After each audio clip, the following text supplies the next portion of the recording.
Kota Tianxiao relatif dekat dengan pegunungan Tianyuan. Ye Xuan tidak memiliki tujuan yang jelas ketika dia pergi ke pegunungan Tianyuan untuk mencari bunga esensi ilahi kali ini.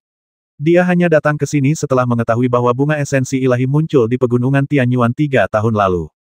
Oleh karena itu, pertama-tama perlu memasuki kota Tianxiao dan pergi ke pasar seni bela diri untuk menanyakan apakah ada berita terkait bunga esensi ilahi. Kota Tianxiao memiliki 4 pasar seni bela diri utama di Tenggara, Barat Laut, Timur Laut, dan Barat Daya, dengan toko-toko ramuan, pemurnian senjata, dan binatang roh berkualitas tinggi yang tak terhitung jumlahnya. Ye Xuan bertanya pada seseorang di jalan dan kemudian langsung pergi ke restoran Ting Feng di Pasar Nancheng. Restoran ini bukan hanya sekedar restoran, tetapi juga menjadi tempat berkumpulnya berita-berita dari seluruh dunia. Di restoran Ting Feng, Anda dapat membeli banyak informasi berharga.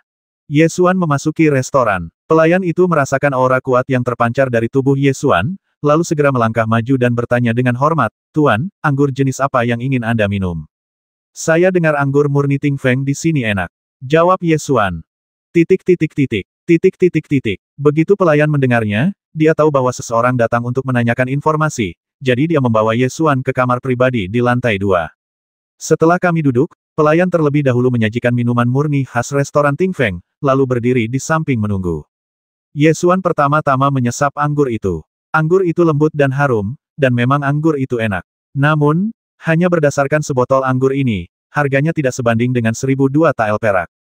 Ini adalah aturan restoran Ting Feng. Untuk menanyakan informasi, biaya minimumnya adalah 1.002 tael perak. Sebotol anggur murni Ting Feng ini dapat dikatakan sebagai hadiah. Melihat bahwa Ye Xuan tidak dikenalnya, pelayan itu berkata dengan hormat, "Karena kamu tidak terlihat seperti orang biasa, aku tidak akan bersikap seperti orang biasa. Jika kamu ingin tahu sesuatu, tanyakan saja langsung. Aku akan memberitahumu semua yang aku tahu." Ye Xuan mengangguk dan bertanya langsung, "Saya ingin bertanya apakah ada berita tentang bunga esensi ilahi bintang 7, dan itu harus seakurat mungkin." Pelayan itu berpikir sejenak dan menjawab, 3 tahun lalu, ada desas-desus tentang bunga esensi ilahi bintang 7 di pegunungan Tianyuan, tetapi tidak ada berita sejak saat itu. Dalam 3 tahun terakhir, saya tidak tahu apakah berita itu akurat. Ye Xuan mengajukan pertanyaan lain, "Bagaimana dengan sumsum batu Yuni? Alasan mengapa saya bertanya tentang Yuni Sisui? Hal ini dikarenakan sumsum batu Yuni merupakan harta karun pendamping dari bunga sumsum ilahi. Faktanya, bunga sumsum dewa tumbuh di sumsum batu awan dan pelangi. Legenda mengatakan bahwa bunga sumsum dewa bintang 7 adalah peri tanaman yang tumbuh dari sumsum batu awan dan pelangi. Sumsum batu Yuni sudah merupakan harta yang sangat langka dari surga dan bumi, dan kelangkaan bunga sumsum ilahi bahkan lebih tinggi dari sumsum batu Yuni. Sumsum batu Yuni dapat digunakan untuk alkimia atau untuk memurnikan peralatan. Tak hanya itu saja, sumsum batu Yuni juga merupakan obat ajaib yang dibutuhkan untuk mengobati badan sumsum dingin." "Tuan, Anda mengajukan pertanyaan yang bagus. Tidak ada berita tentang sumsum batu Yuni saat ini." Tapi, pelayan itu berhenti sejenak. Ye Xuan bertanya, "Tapi apa?" "Kebetulan sekali, ada seseorang yang datang untuk menanyakan tentang sumsum batu Yuni beberapa hari yang lalu. Harta karun alam semacam ini langka dan hanya sedikit orang yang akan menanyakannya.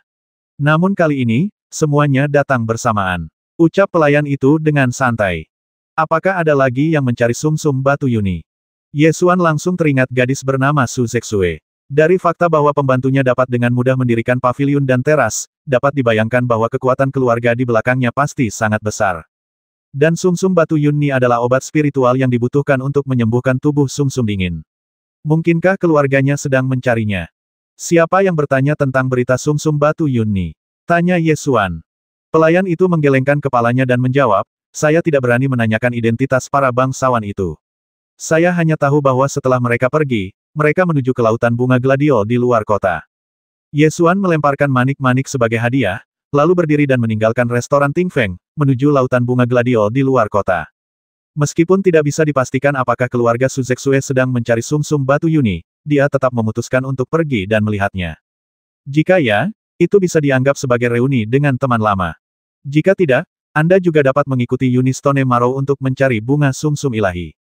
Tanah di luar kota tidak seberharga tanah di dalam kota, jadi banyak taman dibangun di luar kota Tianxiao, banyak di antaranya memiliki pemandangan indah. Lautan gladiol adalah tempat terindah di luar kota Tianxiao. Lereng bukit yang cerah itu dipenuhi bunga gladiol merah muda. Di malam hari, saat langit dipenuhi cahaya bulan yang terang, menerangi lautan bunga gladiol, pemandangannya sungguh luar biasa indah. Laut gladiol memiliki radius 10 mil, dengan 20 atau 30 taman, yang semuanya merupakan villa milik keluarga paling makmur di kota Tianxiao. Ye Xuan tidak tahu siapa yang mencari sumsum batu Yunni, dia hanya berjalan-jalan di lautan bunga gladiol seolah-olah dia sedang berjalan-jalan santai di taman. Di malam hari, suara "yo-yo" yang jelas terdengar dari hutan di sebelah barat lautan bunga. Ye Xuan pernah mendengar suara ini sebelumnya, itu adalah teriakan rusa. Rusa bersuara, memakan apel di alam liar. Seperti itulah kira-kira konsepsi artistiknya. Ye Xuan melihat ke arah suara itu dan melihat seekor rusa Shika berlari keluar dari hutan. Rusa Shika sangat pintar dan tidak menginjak satu pun anggrek ketika melewati lautan bunga. Ketika Ye Xuan melihat rusa Shika, dia tidak bisa menahan senyum dan melambai padanya. "Rusa kecil, apakah kamu ingat aku?" Ada bekas luka panjang di pinggul belakang rusa Shika. Meskipun sudah sembuh, bekas luka itu masih bisa dilihat jika Anda perhatikan dengan ama. Ye Xuan telah mengoleskan obat padanya sebelumnya, jadi rusa Shika berhenti sejenak, lalu melompat beberapa kali di lautan bunga dan datang ke sisi Ye Xuan. Ye Xuan menyentuh kepalanya dan berkata, "Namamu Huan-Huan, kan?" Rusa Shika keluar untuk merumput dan kembali pada sore hari. Hari sudah sore. Oleh karena itu, rusa Shika itu berputar mengelilingi Ye Xuan beberapa kali, berteriak 2 kali, lalu berjalan ke satu arah, sambil menoleh ke belakang setiap beberapa langkah, seolah enggan pergi, tetapi juga seolah memimpin jalan. Ye Xuan tidak banyak memikirkannya dan mengikutinya. Setelah melewati lautan bunga gladiol, kami tiba di sebuah villa di tepi sungai. Pintu kecil di halaman belakang terbuka, seolah-olah disediakan khusus untuk masuk dan keluar rusa Shika. Ye Xuan mengikuti rusa Shika dan berjalan ke dalam villa. Begitu Anda memasuki halaman belakang, Anda akan melihat halaman itu penuh dengan bunga-bunga dan tanaman eksotis, banyak di antaranya merupakan tanaman obat langka di pasar seni bela diri. Ada pula 2 pohon pir yang ditanam di halaman, dan pohon-pohon itu penuh dengan bunga pir, yang membuat halaman itu sangat unik. Di sebelah pohon pir terdapat rumah di halaman belakang, loteng 2 lantai. Ada cahaya yang datang dari lantai 2, jelas ada seseorang yang tinggal di sana. Rusa Shika kembali ke halaman, mendongak dan memanggil 2 kali ke arah loteng di lantai 2. Namun, tidak ada yang menjawab di loteng. Mungkin karena rusa Shika akan bersuara 2 kali setiap hari saat kembali untuk melapor kepada pemilik halaman. Namun hari ini, setelah rusa Shika bersuara 2 kali, ia terus bersuara beberapa kali lagi. Ye Xuan melompat ke lantai 2 loteng. Di lantai 2, seorang gadis selembut air mendengar panggilan rusa Shika, berdiri dari futon, mengangkat roknya dan berjalan ke balkon sambil bergumam, "Huan-Huan sepertinya telah bertemu Gao Xing hari ini."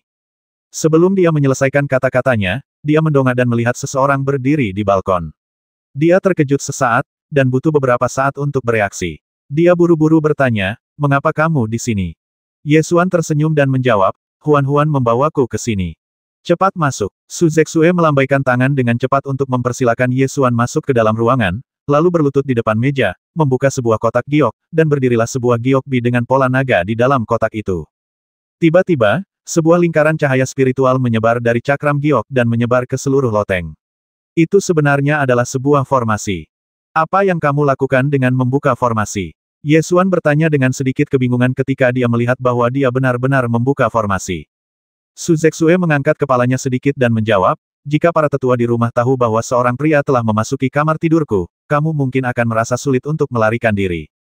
Ye Xuan tersenyum jahat, mencondongkan tubuhnya ke dekat telinganya, dan berkata, "Sekarang setelah kamu mengaktifkan formasi, apakah kamu tidak takut aku akan memakanmu di sini?" Su Zexue bersembunyi, berdiri dengan malu-malu, duduk bersandar di belakang piano, mengerutkan bibirnya dan berkata, "Kamu tidak akan melakukan itu. Jika kamu memiliki pikiran seperti itu, aku tidak akan selamat sampai ke kota Tianxiao." Ye Xuan telah bepergian seharian dan merasa sedikit lelah. Ia mengambil buah persik di meja kopi, menggigitnya, dan berbaring di sofa di sebelahnya. Ia menopang kepalanya dengan tangannya dan berkata, "Ayo, mari kita putar lagu untuk menghilangkan rasa lelah kita." Su Zexue melihat Ye Xuan berbaring di sofa tanpa melepas sepatunya yang berlumuran lumpur. Hal ini membuatnya sedikit kesal, tetapi pada akhirnya dia tidak mengatakan apa-apa, dan dengan patuh memetik senar sitar dan perlahan mulai bermain. Suara piano itu panjang dan merdu, dan ada sedikit kegembiraan tersembunyi dalam keanggunannya. Ye Xuan memejamkan mata dan mendengarkan dengan santai, menikmati suasana elegan seorang wanita cantik yang sedang memainkan piano. Tidak buruk, tidak buruk. Ye Xuan selesai memakan buah persik itu, melemparkan biji persik itu dengan tepat ke dalam mangkuk buah, lalu bertanya, "Ngomong-ngomong, apakah keluargamu sudah menemukan cara untuk menyembuhkan tubuh sumsum dingin?" Saya mendengar dari restoran Ting Feng sebelumnya bahwa seseorang sedang mencari sumsum batu Yuni, dan sumsum batu Yuni adalah obat spiritual penting untuk mengobati tubuh sumsum dingin, jadi Ye Xuan menanyakan pertanyaan ini.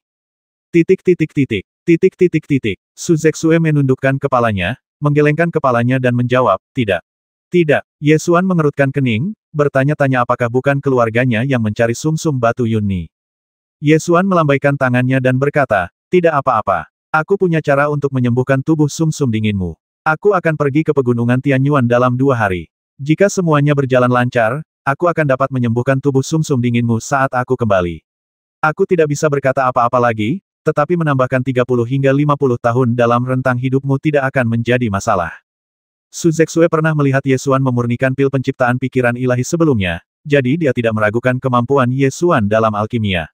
Namun, dia lemah secara alami dan tidak memaksakan apapun. Dia hanya mengangguk dan berterima kasih kepadanya, terima kasih, tetapi terlalu berbahaya bagimu untuk pergi ke pegunungan Tianyuan demi aku. Tidak, bahkan tanpamu, aku akan pergi ke pegunungan Tianyuan. Ye Xuan melambaikan tangannya dan berkata dengan santai, mengambil sebuah buku dari sofa, membukanya dan melihat bahwa itu adalah legenda Ye Zhenhei. Aku sudah lama mencari buku ini, tetapi aku tidak dapat menemukannya. Biografi Ye Zhen adalah biografi yang ditulis oleh para leluhur kita saat mereka mencari sisa-sisa Ye Zhen di Jiushu. Tentu saja biografi ini tidak tersedia di tempat lain, kata Su Zexue. Baiklah, biar aku lihat. Ye Xuan dengan santai membalik-balik beberapa halaman. Buku biografi Ye Zhen ini tidak ditulis oleh Ye Zhen sendiri, tetapi ditulis oleh generasi selanjutnya yang menelusuri jejak Ye Zhen sedikit demi sedikit, merenungkan pengalaman legendaris di era Ye Zhen, dan menulis biografi ini. Kamu hanya berdiam diri di kamar dan membaca buku setiap hari. Tidakkah kamu pergi jalan-jalan? Ye Xuan bertanya sambil membolak-balik buku. Aku lemah dan tidak mudah bagiku untuk keluar jalan-jalan, jawab Su Zexue. Siapa yang bicara omong kosong? Hanya mereka yang lemah yang perlu lebih sering jalan-jalan, menghirup udara segar, dan merasa lebih baik. Maka kamu akan merasa lebih baik secara alami. Ye Xuan meletakkan The Legend of Ye Zhen dan berkata dengan serius. Tepat pada saat ini, 2 pembantu bertanya di loteng Nona, sudah larut malam, apakah Anda memerlukan saya untuk membantu Anda membuka pakaian dan pergi tidur? Su Zexue takut pembantunya akan datang dan melihat Ye Xuan, jadi dia menjawab dengan panik tidak perlu, kamu bisa kembali. Aku akan meneleponmu jika ada hal lain. Kedua pelayan itu tidak berani pergi, jadi mereka berdiri di depan pintu loteng, menunggu instruksi. Ye Xuan bergerak ke sisi Su Zexue, melingkarkan lengannya di pinggang rampingnya, dan berkata sambil menyeringai, karena kamu begitu takut keluargamu mengetahuinya, mengapa tidak kawin lari denganku? Dengan begitu, kamu tidak perlu takut lagi. Su Zexue segera menggelengkan kepalanya karena panik. Ye Xuan tidak mengatakan apa-apa, dia membantunya melompat dengan ringan, terbang keluar dari ambang jendela loteng, menginjak pohon pir dan melompat keluar dari halaman. Ketika saya melangkah melewati pohon pir, bunga pir berguguran di langit. Kedua pembantu di loteng mendongak dan melihat bunga pir berguguran. Mereka tersenyum dan mengangkat tangan untuk menangkap hujan bunga, tetapi mereka tidak melihat kedua orang itu terbang keluar dari halaman. Su Zexue dipeluk dan terbang di atas puncak pohon. Dia hampir berteriak keras dan dengan cepat menutup mulutnya. Dia perlahan melayang menuju lautan bunga gladiol, roknya berkibar, seperti makhluk abadi yang dibuang. Ye Xuan menariknya melalui lautan bunga gladiol. Jika para tetua di rumah mengetahui hal ini, itu akan menjadi bencana, kata Su Zexue dengan gugup. Ye Xuan menoleh ke arahnya dan berkata sambil tersenyum apakah kamu benar-benar ingin aku kawin lari denganmu? Aku hanya ingin mengajakmu jalan-jalan, hanya untuk 1 malam, dan membiarkanmu kembali saat fajar, apakah itu tidak apa-apa? Wajah Su Zexue masih dipenuhi kekhawatiran, tetapi dia tidak menolak. Dia ditarik maju selangkah demi selangkah oleh Ye Xuan. Ye Xuan berjalan ke tengah pembicaraan, melepas jubah luarnya dan melemparkannya ke bunga-bunga, membentangkannya, menariknya untuk duduk, menatap bulan di atas kepalanya, dan tersenyum ini bulan purnama, lumayan. Bulan purnama di langit tampak seterang embun beku. Duduk di lereng bukit, bulan purnama tampak sangat dekat dan dapat dijangkau. Cahaya bulan yang terang menyinari lautan gladiol, dan pemandangannya sungguh luar biasa indahnya.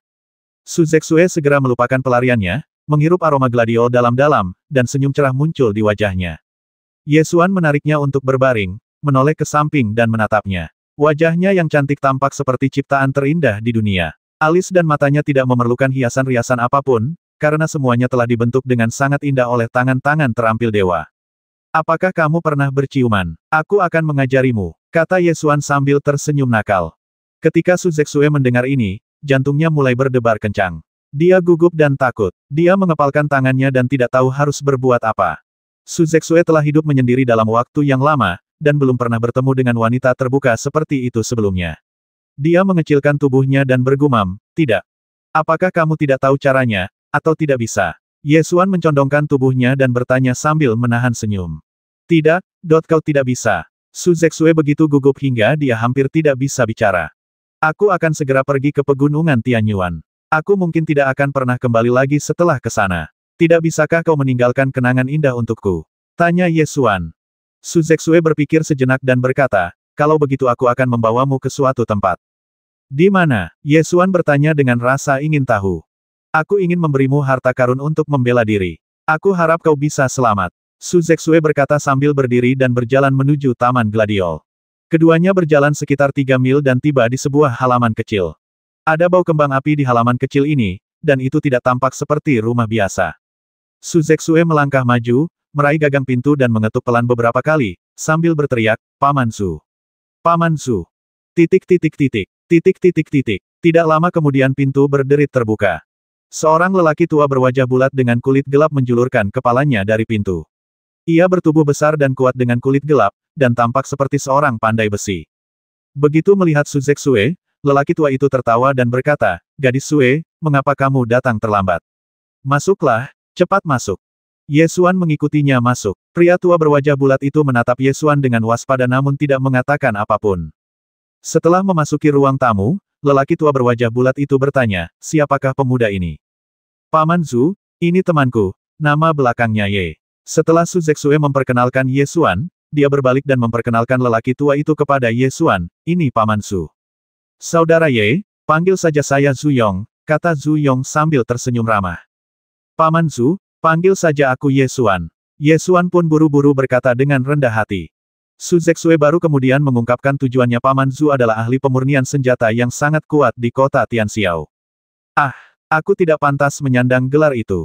Aku hanya pandai besi biasa. Kalau saja Nona Sue tidak meminjam setengah jilid catatan tentang mencairkan api dan memurnikan peralatan dariku, aku pasti masih sibuk membuat besi. Zu Yong melambaikan tangannya dengan cepat. Ketika dia masuk, Ye Xuan melihat sekilas ke halaman. Itu hanya halaman biasa, bahkan sedikit kumuh, dan lelaki tua itu tidak terlihat seperti orang kaya. Dikatakan bahwa dia adalah ahli pemurnian senjata yang sangat kuat, saya tidak tahu apakah itu benar atau tidak, tetapi dia seharusnya tidak terlalu terkenal di kota Tianxiao. Di kota Tianxiao, para ahli pembuat senjata terkenal menjadi tamu kehormatan di berbagai keluarga dan memiliki pengikut yang tak terhitung jumlahnya. Mustahil bagi mereka untuk jatuh ke kondisi seperti itu. Tentu saja, ketenaran dan kekuatan belum tentu sama. Karena Su Zexue mengatakan bahwa lelaki tua ini adalah ahli dalam pemurnian senjata, dia pasti memiliki beberapa kualitas yang luar biasa. Gadis Sue, mengapa kamu datang ke sini larut malam? Apakah ada yang salah? Tanya Zu Yong. Baiklah, aku harap Paman Zu dapat membantu Ye. Ye Xuan menyempurnakan pedang terbang itu, kata Su Zexue. Membuat pedang terbang, Zu Yong melihat sekeliling dan berkata dengan sedikit malu, tapi aku tidak punya bahan yang bagus di sini. Tidak masalah, Ye Xuan memiliki pedang terbang. Paman Zu dapat mencoba metode peleburan api untuk menyempurnakan senjata dan melihat apakah kualitas pedang terbang dapat ditingkatkan. Adik kecil, keluarkan pedang terbang itu dan biarkan aku melihatnya, kata Zu Yong. Ye Xuan mengeluarkan pedang burung pipit naga dan menyerahkannya. Zu Yong mengambilnya dan melihatnya. Ia memuji pedang yang bagus sekali. Setidaknya itu adalah pedang tingkat roh yang rendah. Aku tidak dapat menjamin bahwa pedang terbang tingkat ini dapat ditingkatkan. Su Zexue bertanya dengan tergesa-gesa bahan apa yang dibutuhkan Paman Su. Saya akan mencarinya. Ye Xuan teringat bahwa ada kristal sumber api di cincin penyimpanan, jadi dia mengeluarkannya dan berkata, bisakah kristal sumber api ini digunakan? Ketika Zu Yong melihat kristal sumber api, matanya berbinar. Ia mengambilnya dan berseru, sungguh kristal sumber api yang murni. Lumayan, jika aku menggunakan metode pemurnian api untuk memurnikan susunan pada pedang terbang, memang ada harapan bahwa mutunya dapat ditingkatkan. Kalau begitu, Paman Zu, apakah Anda bersedia membantu? Su Zexue bertanya dengan tergesa-gesa. Zu Yong memasang ekspresi serius dan berkata, aku tidak memurnikan segalanya. Itu tergantung pada siapa yang aku murnikan dan untuk apa. Jika itu untuk kejahatan, aku tidak akan memurnikannya. Ye Xuan berpikir bahwa lelaki tua ini cukup menarik dan hendak menjelaskan beberapa kata. Su Zexue segera menjelaskan, Paman Zu, Ye Xuan akan pergi ke pegunungan Tianyuan untuk mencarikanku obat ajaib untuk menyembuhkan tubuh sumsum dinginku. Jadi aku ingin memberinya harta karun untuk membela diri, tetapi aku tidak punya apapun yang cocok, jadi aku harus datang kepadamu. Zuyong menepuk bahu Ye Xuan dan tertawa, begitu ya, kamu anak yang baik. Kamu pantas untuk dirawat oleh gadis Sue. Aku akan membantumu. Su Zexue menundukkan kepalanya sedikit, tampak malu. Ayo, datanglah ke ruang pemurnian. Mari kita lihat pola susunan seperti apa yang akan dilebur di dalamnya, kata Zuyong, dan memimpin untuk berjalan ke ruang pemurnian di halaman belakang. Setelah memasuki ruang pemurnian, Zuyong mengeluarkan gulungan perkamen tebal dari kotak besi besar dan membukanya di atas meja, memperlihatkan lebih dari selusin pola susunan yang biasa digunakan dalam peralatan pemurnian. Formasi tidak hanya digunakan untuk menyiapkan formasi, tetapi juga dibutuhkan untuk menyempurnakan peralatan. Di samping pengecoran senjata berharga, arah lain dari pemurnian senjata adalah menyempurnakan pola susunan pada senjata berharga untuk meningkatkan kekuatan dan fungsinya. Tentu saja, ada perbedaan besar antara formasi susunan yang disiapkan dan formasi susunan yang digunakan untuk menyempurnakan senjata. Makin besar benda pertama, makin kuat benda tersebut, sedangkan makin kecil benda kedua, makin baik. Oleh karena itu, formasi yang disusun juga disebut formasi besar, dan aturan formasi yang digunakan untuk menyempurnakan peralatan disebut pola formasi. 5 elemen emas, kayu, air, api dan tanah, yin dan yang, angin dan guntur, dan 9 pola formasi utama semuanya ada di sini. Mana yang ingin kamu sempurnakan? Zuyong membentangkan gulungan perkamen dan bertanya dengan gembira. Benda di tangan Ye Xuan adalah kristal sumber api. Secara umum, benda ini paling cocok untuk menyempurnakan pola susunan atribut api. Apakah ada formasi lain? Ye Xuan bertanya lagi. Zuyong mengeluarkan setumpuk buku kuno lainnya, menaruhnya di atas meja dan berkata, sebagian besar ada di sini, tetapi 9 formasi pada gulungan perkamen masih yang paling umum digunakan. Saya tidak bisa mengatakan bahwa apa yang saya sempurnakan akan menjadi yang terbaik, tetapi saya dapat menjamin bahwa hasilnya tidak akan buruk. Su Zexue tiba-tiba mendapat ide dan bertanya, Paman Zhu, jika kita menggambar diagram formasi pertempuran, dapatkah kita menyempurnakannya? Selama ada diagram itu bisa disempurnakan. Namun, semakin rumit diagram formasi, semakin sulit untuk disempurnakan, karena semakin rumit diagram formasi, semakin sulit untuk mengecilkannya menjadi pedang terbang. Jawab Zuyong. Ye Xuan dan Su Zexue saling berpandangan, mengeluarkan kitab susunan dan membukanya untuk mencari susunan yang cocok. Terakhir kali, Su Zexue membolak-balik buku susunan surgawi, jadi dia dengan cepat membalik halaman dengan kedua tangannya yang kosong. Segera dia membalik halaman, menatap Ye Xuan, dan bertanya, apa pendapatmu tentang susunan Li Huo Tianxing ini? Ye Xuan melihatnya sekilas, lalu mengangguk dan berkata, bagus sekali. Kemudian, mereka berdua mendorong diagram arah Li Huo Tianxing di depan Zuyong dan bertanya, apakah ini baik-baik saja? Zuyong hanya melirik sekilas dan alisnya berkedut beberapa kali. Dia berkata, kalian berdua bocah nakal benar-benar tahu bagaimana mempersulit orang lain. Kompleksitas formasi Li Huo Tianxing ini lebih dari 3 kali lipat dari formasi lainnya. Selain itu, jika pola formasi ini disempurnakan, tampaknya sangat luar biasa. Saat dia berbicara, ekspresi lelaki tua itu berubah dari malu menjadi heran. Ini, dari mana diagram formasi ini berasal? Zuyong menatap diagram formasi itu, matanya hampir melotot. Itu adalah karya dari Mahaguru Pembinaan, jadi tentu saja luar biasa setelah disempurnakan. Zuyong berkata dengan bersemangat, bisakah saya menggambar formasi pertempuran ini? Su Zexue menoleh untuk melihat Ye Xuan. Ye Xuan tersenyum dan berkata, tentu saja, setelah mencoba diagram formasi ini dan mengetahuinya dapat diintegrasikan ke dalam pedang terbang, tidak akan terlambat untuk menggambarnya nanti. Oke. Zuyong mengangguk cepat, lalu terus menatap diagram formasi dan menganalisisnya, menganalisis setiap trik yang perlu diperhatikan saat menggambar diagram formasi. Namun dia hanya memandanginya sebentar saja, dan alisnya pun semakin berkerut. Tidak. Su Zexue buru-buru bertanya, Paman Zhu, ada apa? Formasi Li Huo Tianxing ini memang luar biasa, tetapi untuk menyempurnakannya menjadi pedang terbang benar-benar terlalu sulit. Di sini, banyak tempat yang perlu diminiaturisasi menjadi pedang terbang, dan itu tidak mungkin dilakukan. Zuyong berkata dengan sedih. Ye Xuan bertanya dengan rasa ingin tahu langkah mana yang sulit. Zuyong menjelaskan, untuk menyempurnakan pola susunan menjadi pedang terbang, pertama-tama Anda harus menggunakan bahan-bahan untuk menggambar pola susunan pada pedang. Meskipun susunan Li Huo Tianxing ini rumit, saya masih dapat menggambarnya pada pedang. Namun, setelah menggambarnya, sulit untuk menggunakan api untuk melelehkan pola susunan ke dalam badan pedang. Seberapa sulitnya, Zhu Yong menjelaskan secara rinci formasi ini terlalu rumit. Ketika diminiaturisasi ke pedang, setiap garis sangat tipis. Setelah dibakar dengan api, garis-garis ini pasti akan saling menempel. Ini benar-benar terlalu rumit, dan sulit untuk berhasil menyempurnakannya. Ye Xuan tiba-tiba mendapat ide dan bertanya, apakah tidak mungkin menggunakan teknik pengendalian api?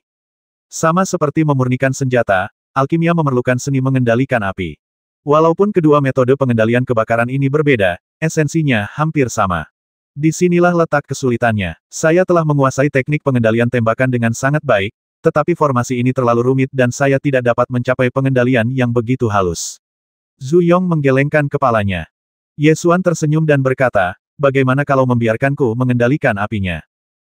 Apakah kamu sudah berlatih teknik pengendalian api? Zhu Yong menatap Ye Xuan, sedikit bingung. Su Zexue segera tersenyum dan berkata, ya, Ye Xuan bisa membuat pil, jadi dia pasti telah berlatih teknik pengendalian api. Zhu Yong segera menggelengkan kepalanya dan berkata, tidak, teknik pengendalian api untuk alkimia berfokus pada pengendalian suhu api. Teknik pengendalian api untuk memurnikan senjata memerlukan perubahan yang sangat halus pada api. Setelah jeda, ia melanjutkan penjelasannya untuk peralatan pemurnian, yang terbaik adalah mengendalikan api dengan sempurna ke dalam bentuk diagram susunan. Ini berbeda dengan metode pengendalian api untuk alkimia. Ye Xuan menunjukkan senyum percaya diri dan berkata, kita bisa mencobanya. Zhu Yong melambaikan tangannya dan berkata, saya juga telah berlatih teknik pengendalian api dan mempelajari pemurnian senjata selama beberapa dekade. Bahkan dengan kultivasi dan kesadaran ilahi saya saat ini, saya tidak dapat melakukannya. Tidak bisakah Anda, seorang pemuda, melakukannya?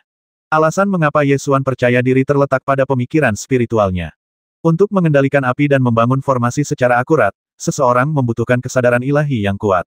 Semakin halus pemurniannya, semakin tinggi pula kebudewaan kesadaran ilahi. Dan kekuatan spiritual Ye Xuan jauh melampaui prajurit di tingkat yang sama. Paman Zhu, bagaimana kalau begini? Kita gunakan bahan-bahan umum, cari pedang secara acak, dan coba perbaiki sebagian kecil diagram formasi. Ye Xuan tersenyum percaya diri. Tidak baik bagimu untuk bersikap terlalu sombong, anak kecil. Zhu Yong menggelengkan kepalanya. Paman Zhu, tolong biarkan kakak Ye mencoba. Su Zexue memohon, dan tanpa sengaja mengucapkan 3 kata kakak Ye. Setelah mengatakan itu, dia menundukkan kepalanya dengan panik, berpikir dalam hati bahwa dia terlalu kasar. Zhu Yong mengelus jenggotnya dan tersenyum, baiklah. Karena gadis Sue berkata begitu, aku akan menunjukkan kepadamu cara memurnikan senjata. Sambil berbicara, dia menemukan beberapa bahan pemurnian ki biasa dan sebuah pedang. Setelah siap, dia duduk di depan meja pemurnian, mengambil alat gambar, dan menggambar formasi Li Huo Tianxing pada pedang. Karena itu adalah bagian yang sangat kecil dan saya hanya berlatih untuk bersenang-senang, tidak perlu terlalu detail, jadi dapat diselesaikan dengan cepat. Baiklah, ini hanya sebagian kecil. Jika kau ingin mencoba, silakan saja. Zhu Yong mendorong pedangnya ke depan Ye Xuan dan berkata. Ye Xuan memegang pedang di kedua tangannya dan mengamati lebih dekat. Sebenarnya ada ribuan pola susunan yang tergambar di area sekecil kuku jari. Pola-pola itu sama sekali tidak terlihat oleh mata terbuka dan hanya indera ilahi yang dapat merasakan keberadaan pola-pola susunan halus ini. Bagaimana cara memurnikannya? Tanya Ye Xuan. Jika Anda hanya melakukan pemurnian untuk bersenang-senang, Anda tidak memerlukan tungku pemurnian. Cukup gunakan api secara langsung, dan cobalah untuk mengendalikan api ke dalam bentuk pola susunan, memurnikan material, dan menyatukannya ke dalam badan pedang. Selama polanya tidak saling menempel, itu dianggap berhasil. Kata Zhu Yong. Baiklah, saya akan mencobanya. Sembari berbicara, Ye Xuan memejamkan matanya, perlahan melepaskan indera spiritualnya untuk merasakan pola susunan pada pedang. Di bawah persepsi kesadaran ilahi, seolah-olah sepasang mata telah memasuki alam kehalusan dan melihat pola susunan yang tidak terlihat oleh mata terbuka. Setiap pola susunannya 100 kali lebih halus dari sehelai rambut. Ye Xuan menyelimuti semua pola susunan dengan kesadaran ilahinya, lalu mengaktifkan teknik pengendalian api kaisar dan 7 absolut dao api surgawi, dan menggerakkan jari-jarinya sedikit. Jiwa bela diri api hitam terwujud, dan gumpalan api hitam menyebar dari titik kontak antara jari dan pedang, menyebar ke arah pola susunan, dan kemudian di bawah kendali kesadaran ilahi, ia berdiferensiasi menjadi filamen api halus, menyebar di sepanjang pola susunan, segera meliputi semua pola susunan dan mulai mencair perlahan-lahan. Di bawah peleburan api hitam, bahan-bahan pemurnian secara bertahap diintegrasikan ke dalam badan pedang dan menghilang. Zhu Yong agak terkejut saat melihat api hitam yang dilepaskan Ye Xuan. Dia bahkan lebih terkejut lagi saat melihat kemampuan Ye Xuan yang tepat dalam mengendalikan api. Namun, masih ada perbedaan antara kehalusan yang terlihat oleh mata terbuka dan kehalusan setelah ditelaah secara mendetail. Jadi, dia hanya sedikit terkejut. Tak lama kemudian, Ye Xuan menyelesaikan peleburannya, membuka matanya, menyerahkan pedang itu, dan berkata, "Sudah selesai. Coba lihat bagaimana hasilnya." Zuyong mengambil pedang itu, menyelidiki indera spiritualnya ke dalam badan pedang, dan mulai memeriksa pola susunan yang melebur ke dalamnya. Mula-mula dia bersikap acuh tak acuh, tetapi lama-kelamaan ekspresi wajahnya berubah, dan menjadi semakin menarik. Memeriksa sekali saja tidak cukup, jadi dia memeriksanya kedua kali menggunakan indera keilahiannya. Setelah memeriksa, dia membelalakan matanya karena terkejut dan berkata, "Anak kecil, bagaimana kamu melakukannya?" Dia tidak dapat menahan rasa herannya, karena dia tidak mampu melakukan peleburan yang begitu halus, apalagi seorang pemuda yang tidak pernah belajar cara memurnikan peralatan. Ye Xuan tersenyum dan berkata, "Itu dicairkan sesuai dengan metode yang kamu katakan." "Tidak, tidak kamu. Zuyong begitu bersemangat hingga tidak dapat berbicara dengan jelas. "Bagaimana kamu bisa mencapai peleburan yang begitu bagus?" "Yah." Ye Xuan berhenti sejenak sebelum menjawab, "Mungkin karena kekuatan spiritualku lebih kuat dari orang biasa." "Lebih kuat? Ini bukan sesuatu yang bisa dicapai dengan menjadi lebih kuat." Zuyong menjadi semakin bersemangat. "Saya telah memurnikan senjata selama beberapa dekade, dan saya pikir kekuatan spiritual saya jauh lebih baik daripada orang biasa, tetapi saya tidak dapat mencapai pengendalian api yang begitu baik. Sayang sekali Anda tidak menggunakan bakat hebat Anda untuk memurnikan senjata." "Tidak." Zuyong begitu gembira hingga ia menarik kegirangan. "Aku ingin menjadikanmu muridku. Kau harus belajar cara memurnikan senjata dariku. Dengan pikiran yang kuat dan bakat yang bagus, akan sia-sia jika kau tidak menggunakannya untuk memurnikan senjata. Adik kecil, terimalah aku sebagai gurumu. Kumohon terimalah aku sebagai tuanmu." Zuyong menarik Ye Xuan dan terus mengoceh tanpa lelah, seperti orang tua yang keras kepala.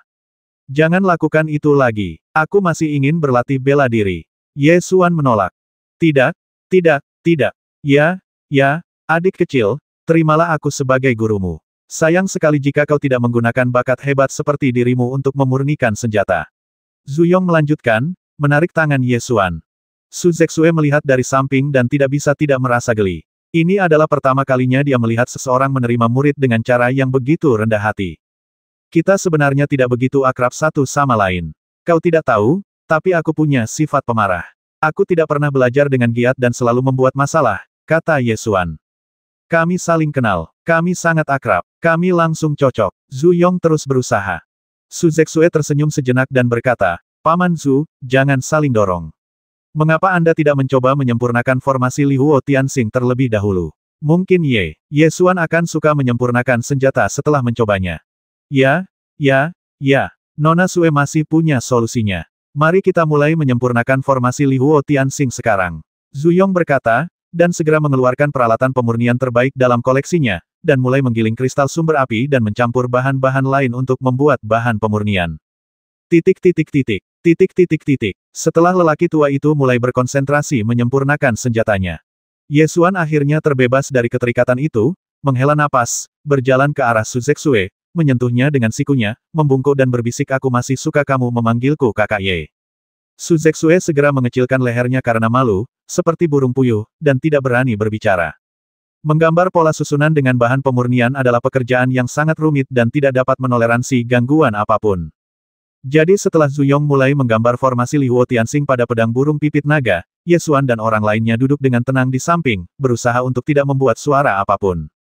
Waktu berlalu setiap detik. Lambat laun, Su Zexue tidak dapat bertahan lagi dan tertidur di meja dalam keadaan linglung. Malamnya agak dingin. Ye Xuan mengeluarkan jubah bulu dari cincin penyimpanan, membungkusnya dengan lembut, lalu membawanya ke kursi malas dan membiarkannya tidur.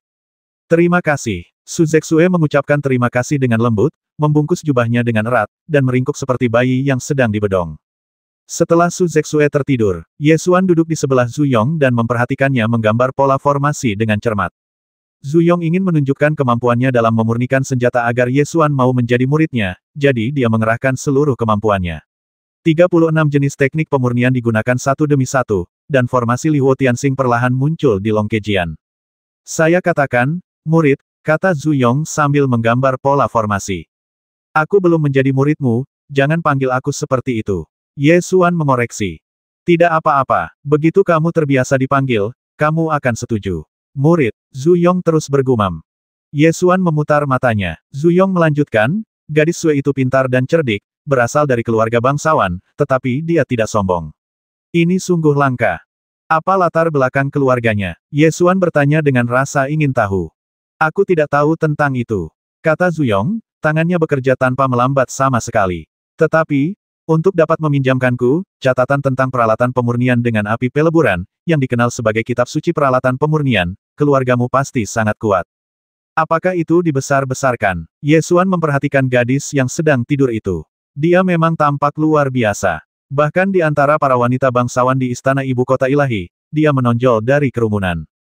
Saat fajar menjelang, Zhu Yong akhirnya menggambar formasi Li Huo Tianxing pada pedang Longkui. Langkah berikutnya adalah melebur pola susunan ke badan pedang. Langkah ini sangat penting. Jika api tidak terkontrol dengan baik, pola susunan dapat terbakar, yang menyebabkan pola susunan saling menempel. Baiklah, pola susunannya sudah digambar, dan langkah selanjutnya adalah menyempurnakannya. Kamu ambil langkah ini, apakah kamu ingin berlatih dengan pedang lain terlebih dahulu? Zhu Yong masih sedikit khawatir, lagi pula, Ye Xuan belum pernah belajar cara menyempurnakan senjata. Jika Anda hanya menggunakan api untuk membakar sepanjang pola susunan, maka tidak perlu berlatih. Teknik pengendalian api Ye Xuan dikembangkan oleh Kaisar Alkimia. Meskipun merupakan teknik pengendalian api yang digunakan untuk alkimia, teknik ini juga dapat langsung mengalahkan hampir semua teknik pengendalian api untuk peralatan pemurnian saat digunakan untuk peralatan pemurnian. Sebelumnya, ketika saya mencoba melelehkan bahan-bahan biasa, saya dapat melakukannya dengan mudah. Baiklah, masukkan pedang terbang itu ke dalam tungku, kata Zhu Yong sambil membuka tungku pemurnian dan meletakkan pedang burung pipit naga secara tegak lurus ke dalamnya. Pemurnian peralatan yang sesungguhnya tentu saja memerlukan tungku pemurnian. Penggunaan tungku pemurnian untuk melelehkan pola susunan tidak hanya dapat memastikan kestabilan nyala api, tetapi juga menghemat energi yang sebenarnya. Baiklah, sekarang ikuti instruksi saya dan mulailah melebur selangkah demi selangkah. Jika Anda melakukan kesalahan nanti, segera hentikan dan saya akan memikirkan solusinya. Sekarang, matikan api untuk memanaskan tungku. Dengan instruksi Zhu Yong dari samping, Ye Xuan mengikuti langkah-langkah pemurnian dan mulai memanaskan tungku dan melelehkan pola susunan. Ye Xuan sudah pandai memurnikan pil, dan kendalinya atas api sangat tepat. Di bawah kendali kesadaran ilahinya yang kuat, ia mampu memurnikan pola susunan dengan sangat lancar. Api hitam menyelimuti pedang burung pipit naga, membakar kristal sumber api.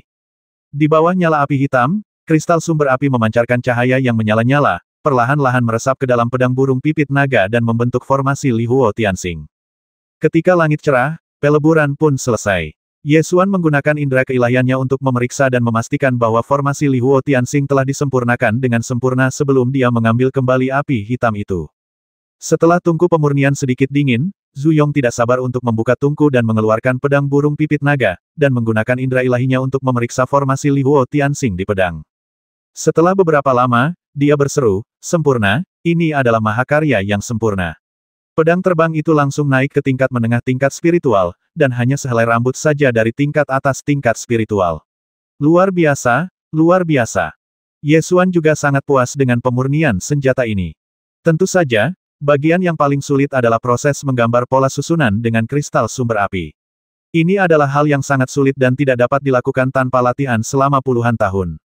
Zhu Yong meraih tangan Ye Xuan dan membujuknya lagi, "Adik kecil, terimalah aku sebagai gurumu, kamu harus." Aduh, terjadi lagi. Ye Xuan berpikir bahwa lelaki tua ini sangat menarik, tetapi dia hanya ingin berlatih seni bela diri, dan dia sudah sangat terampil dalam alkimia, jadi dia tidak perlu belajar cara memurnikan senjata. "Paman Zhu, kita bicarakan ini nanti saja, kita bicarakan nanti saja."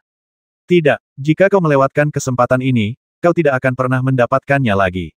Mari kita bicarakan tentang menjadi muridku terlebih dahulu." Zhu Yong meletakkan tangan Ye Xuan di bawah lengannya dan tidak akan melepaskannya apapun yang terjadi. Su Zexue Yingning berteriak dan perlahan terbangun. Ketika dia terbangun, dia melihat seorang lelaki tua dan seorang anak laki-laki sedang bertengkar. Dia tidak dapat menahan tawa dan berkata, "Saya benar-benar melihat banyak hal aneh hari ini. Dulu para muridlah yang memohon untuk menjadi muridnya, tetapi sekarang situasinya terbalik, para masterlah yang memohon untuk menerima murid." Ye Xuan mengalihkan topik pembicaraan dan berkata, "Paman Zhu, aku masih harus pergi ke pegunungan Tianyuan untuk mencari tanaman obat. Kita bicarakan hal-hal lain setelah aku kembali. Ramuan spiritual macam apa yang kau cari?" Ramuan spiritual macam apa yang bisa menyembuhkan kelemahan gadis Sue? Tanya Zuyong dengan tergesa-gesa. Sumsum batu Yunni. Kudengar dari restoran Ting Feng bahwa sebuah keluarga di kota Tianxiao sedang mencari sumsum batu Yunni. Awalnya, kupikir para tetua keluarga Ze Sue lah yang mencarinya. Jawab Ye Xuan. Setelan batu Yunni. Ketika Zuyong mendengar nama itu, dia langsung teringat sesuatu. Saya melihat sepotong kecil sumsum batu Yunni belum lama ini, kata Zuyong mengenang. Di mana? Tanya Ye Xuan. Saya pernah melihatnya di pasar Tianguang di selatan kota, dan saya mengenali pemiliknya, kenang Zuyong. Ayo pergi dan lihat. Ye Xuan segera ingin pergi ke Tianguangji. Pasar Tianguang itu tempat yang campur aduk, Nona Sue tidak mungkin pergi ke sana, kata Zuyong buru-buru. Ye Xuan baru saja mengingatnya, dan dengan cepat melihat ke belakang dan berkata, aku hampir lupa, aku akan membawamu kembali. Su Zexue membungkuk sedikit dan berkata, Paman Zhu, saya akan kembali. Jalan pelan-pelan. Zuyong melihat mereka berdua keluar pintu. Ye Xuan berjalan di belakang Su Zexue dan kembali dengan cara yang sama. Berjalan di lautan bunga gladiol sambil menatap cahaya pagi adalah sensasi yang berbeda. Ketika keduanya kembali ke lautan bunga gladiol, mereka mendengar suara rusa memanggil. Seekor rusa sika melompat ringan di lautan bunga dan mendatangi kedua orang itu. Su Zexue berbalik dan menundukkan kepalanya, lalu berkata, kirim saja dia ke sini. Kalau para tetua di rumah tahu aku keluar sepanjang malam, mereka pasti akan mengirim orang untuk mencariku kemana-mana. Baiklah, aku akan pergi ke pasar Tianguang nanti. Jika aku bisa membeli sumsum batu Yunni, aku akan mencoba melihat apakah itu bisa menyembuhkan penyakitmu. Ye Xuan membantunya naik ke punggung rusa, menepuk rusa itu, dan berkata, kembalilah. Rusa sika tidak melompat, melainkan berjalan mundur secara perlahan dan mantap. Setelah Ye Xuan mengirim Su Zexue pergi, dia kembali ke halaman Zuyong. Zuyong sudah bersiap dan memimpin Ye Xuan langsung keluar pintu menuju pasar Tianguang. Pasar Tianguang adalah pasar kecil di luar kota Tianxiao. 4 pasar utama di pusat kota Tianxiao tidak memperbolehkan orang mendirikan kios dan berjualan sesuka hati. Jika ingin berjualan di 4 pasar utama tersebut, Anda harus membeli atau menyewa toko. Oleh karena itu, banyak prajurit dan pedagang yang tidak mampu menyewa toko berkumpul di luar kota, dan lambat laun terbentuklah pasar luar kota. Pasar Tianguang adalah salah satu pasar besar di luar kota. Pasar-pasar luar kota ini beraneka ragam, dan barang-barang yang dijual memiliki harga yang bervariasi. Mereka yang jeli kadang-kadang dapat menemukan hal-hal bagus di pasar-pasar ini. Tentu saja, mereka yang berkeliaran di pasar luar kota semuanya adalah orang-orang tua yang suka berdagang, dan tidak mudah untuk mendapatkan barang murah di sana. Keduanya berjalan melewati pasar Tianguang, mencari pemilik yang menjual sumsum batu Yunni. Karena pasar Tianguang agak berantakan, kios-kiosnya sering tidak diperbaiki. Zuyong melihat sekeliling satu persatu, dan setelah mencari beberapa saat, akhirnya dia menemukan seorang pria paruh baya kurus. Dia segera menghampirinya dan bertanya, apakah kamu masih menyimpan sepotong kecil sumsum batu Yunni itu? Pria paruh baya kurus itu tampak sangat senang. Ia sedang mengemasi barang dagangannya. Ia menatap Zuyong, melambaikan tangannya dan berkata, sudah terjual. Sudah terjual. Ye Xuan menyela dan berkata, bisakah kau memberitahuku dari mana sumsum batu Yunni milikmu berasal? Pria paruh baya kurus itu berhenti mengemasi kiosnya, menatap Ye Xuan, dan berkata dengan acuh tak acuh, mengapa aku harus memberitahumu? Ye Xuan tidak membuang kata-kata, dia mengeluarkan botol giok dan mengocoknya pil Tianyuan. Mata lelaki setengah baya kurus itu berbinar, dan dia segera meraih botol itu, membuka tutupnya dan mengendusnya, lalu berkata dengan gembira, saya menemukan batu awan buku jari itu di pegunungan Tianyuan. Lokasi tepatnya, tanya Ye Xuan. Mungkin di dekat sebuah danau kecil di sisi timur puncak ketujuh, jawab lelaki setengah baya kurus itu. Apakah masih ada sumsum batu Yunni di sana? Ye Xuan bertanya lagi. Baiklah, lelaki setengah baya kurus itu tidak langsung menjawab. Apa, kau ingin menelan pil Tianyuan ini hanya karena lokasinya yang tidak pasti? Suara Ye Xuan berubah dingin dan dia memberikan sedikit tekanan. Lelaki setengah baya kurus itu terkekeh dan berkata, bagaimana mungkin? Aku tidak tahu apakah ada atau tidak, tetapi aku hanya melihat dari kejauhan bahwa sepertinya ada awan yang mengambang di dasar danau. Mata Ye Xuan berbinar. Benda seperti awan di dasar danau kemungkinan besar adalah sumsum batu Yunni. Bawa aku ke sana, pil Tianyuan ini akan menjadi milikmu, kata Ye Xuan segera. Pria paruh baya kurus itu berpikir sejenak sebelum menyetujuinya, aku bisa mengantarmu ke sana. Kita akan berkumpul di sini besok malam dan berangkat. Tapi aku ingin menyimpan pil Tianyuan terlebih dahulu. Bagaimana jika kamu minum pil Tianyuan dan pergi begitu saja? Pria setengah baya kurus itu langsung berdiri dan berkata dengan marah, beraninya kau bicara seperti itu. Aku, pemabuk dari pasar Tianguang, tidak punya apa-apa selain kredibilitas. Aku pasti akan melakukan apa yang kujanjikan padamu. Bertemulah di sini besok malam. Jika kau tidak melihatku, pergilah ke desa Xiahe dan penggal kepalaku. Melihat betapa tangguhnya dia, Ye Xuan berkata, baiklah, aku akan datang lagi besok malam.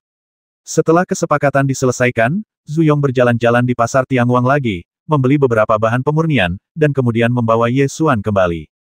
Ye Xuan awalnya ingin tinggal di sebuah penginapan di kota selama sehari, tetapi Zhu Yong menyeret Ye Xuan untuk tinggal di rumahnya dan memulai percakapan penuh semangat dengannya, yang tujuan utamanya adalah untuk merangsang minat Ye Xuan dalam memurnikan peralatan. Aku masih ingin membeli beberapa ramuan spiritual kuno. Apa sebaiknya kita tidak menginap di sini saja? Kecepatan kultivasi dalam meminum pil Tianyuan yang kualitasnya rendah terlalu lambat. Ye Xuan ingin membeli beberapa bahan obat spiritual dari tahun-tahun sebelumnya untuk memurnikan pil Tianyuan yang kualitasnya tinggi. Saya terbiasa membeli tanaman obat. Saya tahu di mana bisa membeli tanaman obat yang murah dan berkualitas tinggi. Zhu Yong menjepit tangan Ye Xuan dengan lengannya, menolak untuk melepaskannya. Tian Shanglou di Jalan Qingxi mengadakan lelang kecil setiap bulan, dan mereka sering menjual tanaman obat berkualitas tinggi. Saya akrab dengan para pedagang itu. Kebetulan ada lelang malam ini. Saya akan mengajak Anda untuk berpartisipasi. Melihat betapa antusiasnya dia, dan mengingat bahwa dia benar-benar perlu membeli beberapa ramuan spiritual, Ye Xuan setuju baiklah. Mari kita periksa malam ini. Benar sekali. Aku, seorang lelaki tua, akhirnya bertemu dengan seorang anak kecil yang cocok denganku. Bukankah lebih baik jika kau tinggal bersamaku selama beberapa hari lagi? Gerutu Zhu Yong. Malam harinya, Zhu Yong berpakaian rapi dan mengajak Ye Xuan keluar menuju jalan batu biru di kota Tianxiao. Sebelum hari gelap, keduanya tiba di depan Menara Tianxiang. Pada malam hari, Menara Tianxiang masih terang benderang dan sangat ramai. Setiap bulan, para pedagang dari seluruh dunia akan berkumpul dan memesan lantai atas Menara Tianxiang selama 3 hari untuk mengadakan lelang kecil. Harta yang dijual sebagian besar adalah bahan obat spiritual dan bahan pemurnian, dan kadang-kadang ramuan dan harta juga akan dijual.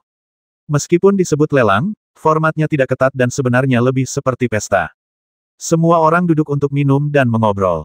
Para pedagang mengeluarkan harta karun mereka untuk diidentifikasi oleh mereka yang hadir. Mereka yang ingin membeli mengajukan penawaran, dan penawar tertinggi menang.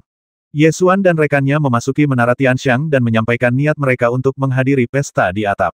Pelayan kemudian mengantar mereka ke atas atap. Ada 2 baris kursi berlengan di lobi di lantai atas. Masih pagi dan hanya setengah dari orang-orang yang duduk di sana. Teh telah disajikan dan para pebisnis serta tamu mengobrol dengan bersemangat. Jika negosiasinya memuaskan, transaksi dapat dilaksanakan dan tidak harus dilelang. Tentu saja, agar dapat menjualnya dengan harga tinggi, pedagang tentu akan lebih bersedia membiarkan tamu menawar. Zhu Yong telah berpartisipasi dalam banyak pesta lelang di Menara Tianxiang, jadi seorang pedagang pemurnian senjata akan menariknya untuk duduk dan mulai mengobrol dengannya. Setelah langit berangsur-angsur menjadi gelap, sekelompok orang keluar dari pintu, yang langsung membuat semua pedagang yang hadir berdiri dan maju untuk menyambut mereka. Ye Xuan merasa penasaran siapa yang membuat keributan besar seperti itu, jadi dia menoleh untuk melihatnya. Aku melihat seorang wanita muda dan cantik sedang menuntun beberapa pria masuk. Wanita itu tampak sangat berwibawa, namun memiliki tubuh yang menawan dan sepasang mata yang dalam yang sangat memikat. Siapa wanita ini? Ye Xuan bertanya dengan santai kepada seseorang di sebelahnya. Ini Xiao Qingxuan, putri tertua keluarga Xiao di Beiyue. Kau tahu keluarga Xiao di Beiyue, kan? Dalam radius 3000 mil dari Beiyue, keluarga Xiao memiliki keputusan akhir. Aku berbicara tentang keluarga Xiao ini. 3000 mil di utara Vietnam, keluarga Xiao memiliki keputusan akhir. Ini adalah nada yang sangat arogan, dan keluarga Xiao di Beiyue memang layak menerima nada ini.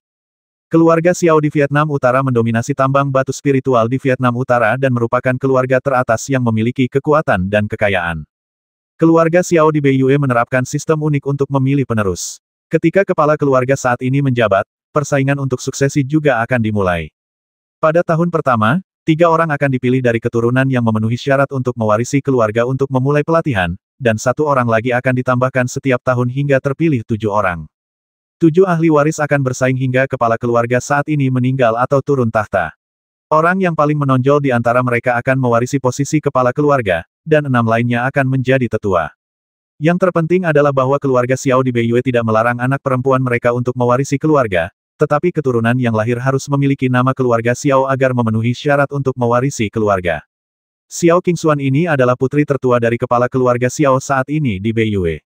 Dia telah menjadi pewaris ketujuh selama 3 tahun dan sudah menjadi orang yang paling dicari dalam keluarga Xiao, dengan harapan besar untuk mewarisi posisi kepala keluarga. Putri tertua keluarga Xiao dapat dikatakan sebagai pemegang keputusan akhir dalam keluarga Xiao. Namun, ada sebanyak 6 orang yang bersaing dengannya untuk posisi kepala keluarga, jadi tekanannya pasti besar. Pedagang itu berbicara dengan bebas, memperkenalkan urusan keluarga Xiao di Beiyue. Mengapa keluarga Xiao datang ke kota Tianxiao alih-alih tinggal di Beiyue? Kudengar lelaki tua dari keluarga Xiao sudah mendekati akhir hayatnya dan sedang mencari ramuan dan obat-obatan berharga untuk memperpanjang hidupnya. Ia berharap bisa bertahan hidup beberapa tahun lagi dan membantu cucunya naik tahta. Jadi, jika seseorang memiliki obat berharga yang dapat memperpanjang umur, bukankah mereka akan dapat meraup banyak keuntungan dari keluarga Xiao? Benar sekali. Bulan lalu, keluarga Xiao membeli semua obat penambah energi vital dari semua toko obat spiritual utama di kota Tianxiao. Semuanya disita oleh wanita tertua dari keluarga Xiao.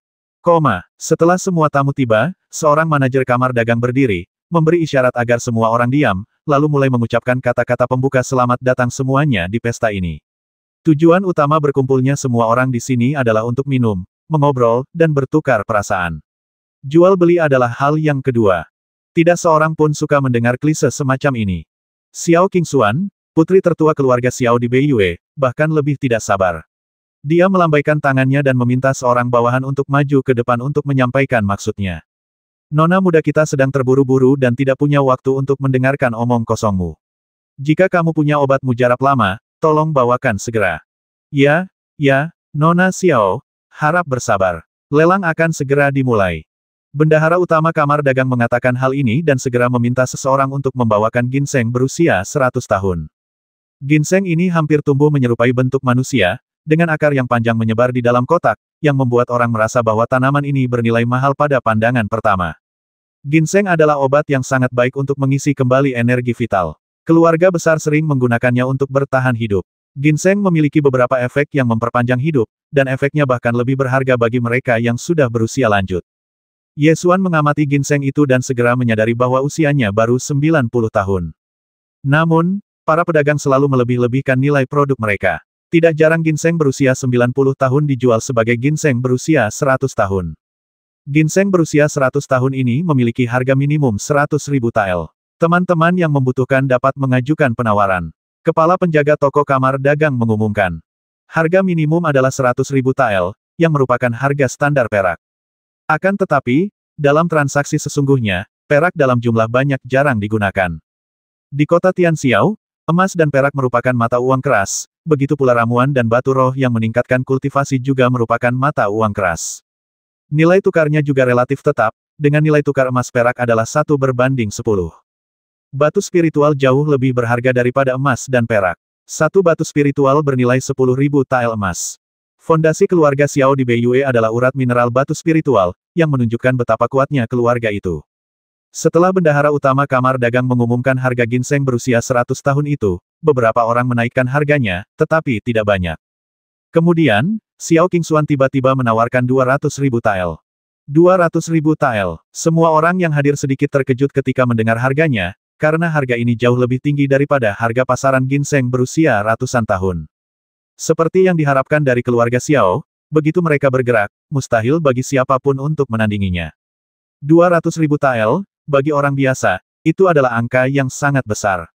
Namun, bagi keluarga Xiao, itu hanya 2 batu roh. 200.000 tael sudah jauh lebih berharga daripada ginseng berusia 100 tahun. Tidak ada yang menawar, dan ginseng berusia 100 tahun itu pun terjual dengan cepat. Kemudian, bendahara utama kamar dagang meminta seseorang untuk membawakan ramuan kedua. Beberapa obat spiritual berikutnya semuanya berusia 50 hingga 100 tahun, dengan harga berkisar antara 30.000 hingga 100.000, dan sebagian besarnya dibeli oleh Xiao Qingxuan. Sampai bendahara utama kamar dagang mengeluarkan ramuan ke-6. Barang berikutnya adalah buah dan Yuanling berusia 100 tahun, harga awalnya 300.000 tael. Ketika Yesuan mendengar bahwa itu adalah buah roh dan Yuan, dia langsung tertarik, karena buah roh dan Yuan adalah bahan obat spiritual yang dibutuhkan untuk memurnikan pil Tianyuan.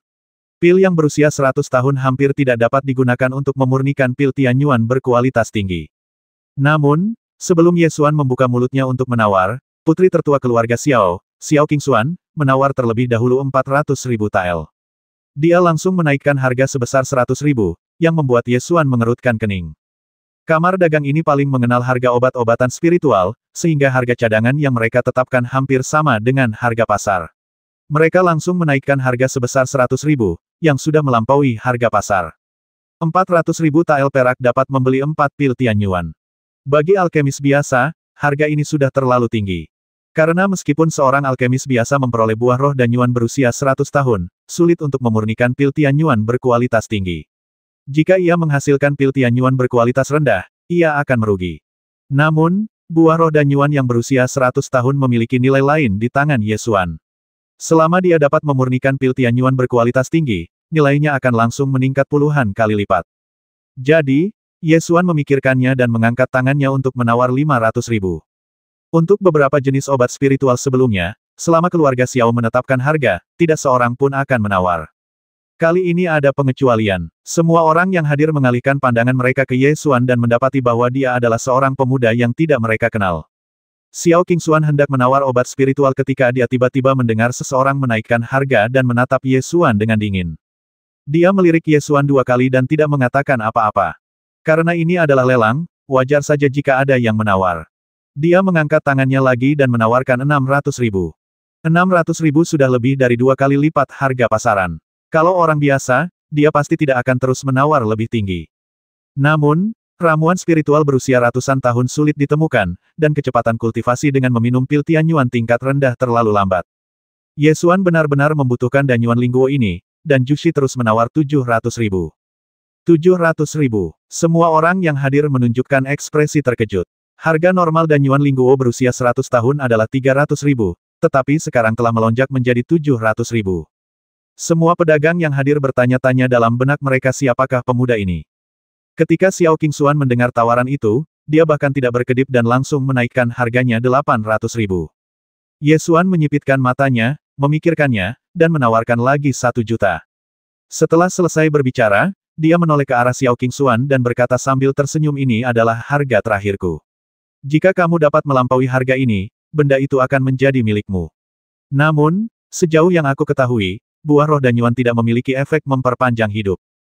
Seorang pemuda yang duduk di sebelah Xiao Qingxuan mendengar kata-kata Ye Xuan dan berkata dengan nada menghina, keluarga Xiao Ku ingin membeli sesuatu.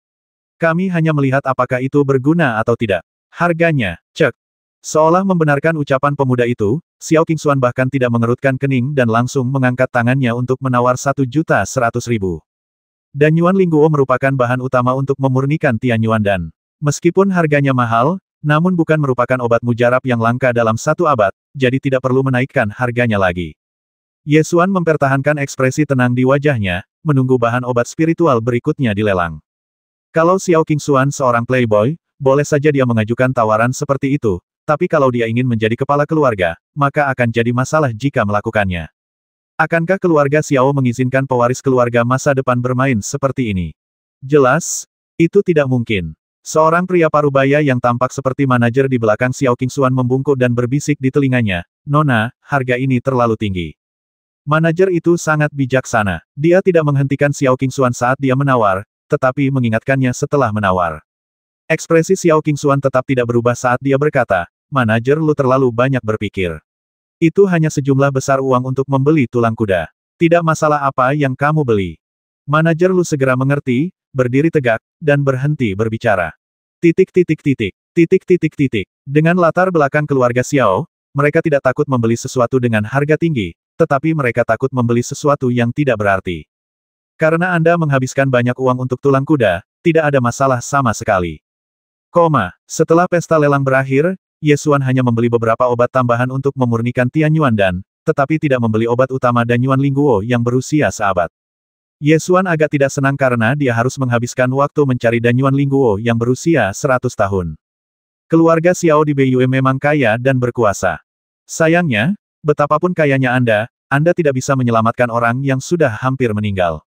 Ye Xuan dapat memurnikan beberapa pil umur panjang tingkat rendah, tetapi dia tidak tertarik berurusan dengan keluarga Xiao. Setelah pesta lelang berakhir, Zuyong membawa Ye Xuan kembali ke rumahnya. Tak ada sepatah kata pun yang terucap malam itu. Keesokan paginya, Ye Xuan berlatih pedang sebentar, lalu teringat bahwa ia akan meminta pemabuk itu untuk menunjukkan jalan ke pegunungan Tianyuan malam ini, jadi ia berencana untuk mempersiapkan hal-hal yang dibutuhkannya untuk pergi keluar. Tetapi saat saya memikirkannya, tiba-tiba saya merasa ada sesuatu yang salah. Bertemu di pasar Tianguang malam ini, Ye Xuan segera menyadari bahwa ada sesuatu yang salah. Berkumpul di malam hari dan berangkat untuk melakukan perjalanan ke pegunungan Tianyuan di malam hari. Seberapa besar lubang di otaknya hingga ia memilih bepergian di malam hari. Ia tidak sedang melarikan diri untuk menyelamatkan diri. Orang normal harus berangkat pagi-pagi sekali dan mencari tempat terlindung untuk bermalam sebelum hari gelap. Jadi waktu berkumpul di malam hari menjadi bermasalah. Memikirkan hal ini, Ye Xuan segera teringat bahwa ketika dia melihat pemabuk itu di pasar Tianguang kemarin, dia sedang mengemasi kiosnya. Masih pagi, dan kiosnya sudah tutup sejak pagi. Lalu pikirkan fakta bahwa pemabuk itu menjual sumsum batu Yuni, dan ada satu keluarga besar yang mencarinya. Kemarahan melintas di mata Ye Xuan, dia meraih pedang burung pipit naga dan berlari menuju pasar Tianguang. Setelah mengetahui tempat tinggal pemabuk itu di pasar Tianguang, dia langsung membasminya. Sesampainya di rumah pemabuk itu, saya sempat melihatnya sedang mengemasi barang-barangnya dan bersiap untuk melarikan diri. Kenapa kamu terburu-buru? Mau kemana? Ye Xuan muncul di belakangnya tanpa suara, membuatnya sangat takut hingga tubuhnya bergetar. Pemabuk itu menoleh dan melihat bahwa itu adalah Ye Xuan. Kepanikan melintas di wajahnya, tetapi dia segera tersenyum licik dan berkata, bukankah kita sudah bilang akan berkumpul di malam hari? Mengapa kamu mencariku sepagi ini? Jika kau datang lagi malam ini, aku khawatir kau bahkan tidak akan bisa melihat hantu. Ye Xuan mendengus dingin. Saya ada urusan mendesak yang harus saya lakukan sekarang. Mari kita bicara setelah saya selesai, kata si pemabuk dan ingin keluar. Ye Xuan mengangkat pedangnya dan menghentikannya dengan sarungnya. Pemabuk itu segera mengeraskan suaranya dan berkata dengan suara yang dalam, jangan kira aku takut padamu. Aku seorang kultivator tingkat ketiga dari alam Yuanwu.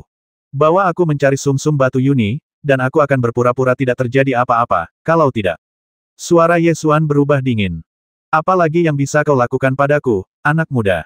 Kata si pemabuk sambil melangkah mundur, menurunkan pinggangnya, berjongkok, mengalirkan energi sejatinya, dan memperlihatkan posisi awal dari Flying Cranfish. Sudah kubilang, kalau kau menghalangiku melakukan hal penting, kau akan mendapat masalah. Pergilah dari sini kalau kau tahu apa yang baik untukmu. Setelah si pemabuk menunjukkan kesombongannya, dia pikir Ye Xuan akan takut. Ye Xuan berdiri diam dan mengaitkan jarinya ke arahnya.